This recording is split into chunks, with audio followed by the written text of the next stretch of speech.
عصو ستنشان ربنو حنانكي دولة نمو لبغا هلنكي لقاي ورمود بيدوني قاتهاي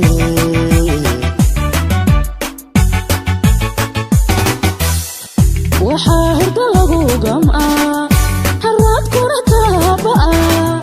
وحاهر قلبو قمعا حرات كورتها بقى ما كان هرتو مذنبو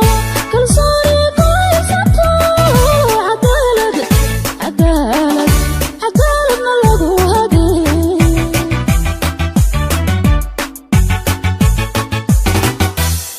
هاتشابي وليا هاتدعين عصبي وليا هاتدعين جيرو عروغا هاتشابو أهوبي هنقاد كقرن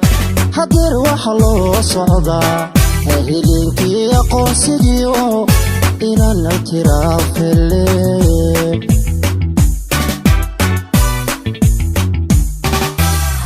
أهوبي هنقاد كقرن هدير وحلو صعدا ههلينكي يقون سيديو إلى الاعتراف الليل بيحي عبدي وفد بلارن وهogaaminayo soo gaaray wadanka Itoobiya gaar ahaan caasimadda Addis Ababa ayaa maanta madaxweynaha iyo wafdigiisu waxa ay kulan la qaateen wasiirka wasaaradda maaliyadda ee dawladda federaalka Itoobiya ahna gudoomiyaha xisbiga dawlad deegaanka Soomaalida Itoobiya mudane Axmed Shide kaasi oo ku qaabilay xafiiskiisa magaalada Addis Ababa wafdiga madaxweynaha oo ay wehelinayeen sidoo kalena ergeyga gaarka ah ee Soomaaliland u qaabilsan midowga Afrika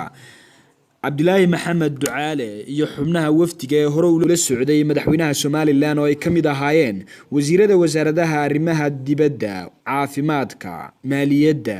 iyo ergeyga Soomaaliland u qaabilsan wada hadallada Soomaaliya iyo Soomaaliland Dr. Adna Aadan madaxweynaha Soomaaliland sidoo kalena waxa uu kulankaasi la mid ah la qaatay madaxweynaha dawlad deegaanka Itoobiya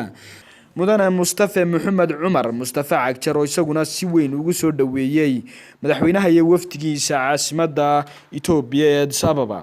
madaxweynaha ayaa mas'uuliyiintaasi kulamada ula qaatay waxa uu kala hadlay xiriirka labada dal u dhaxeeya waa Soomaaliland iyo Itoobiya oo xiriir fiican oo soo jireen ka dhaxeeyo Cabdikariim Saciid Saalax telefishinka Cable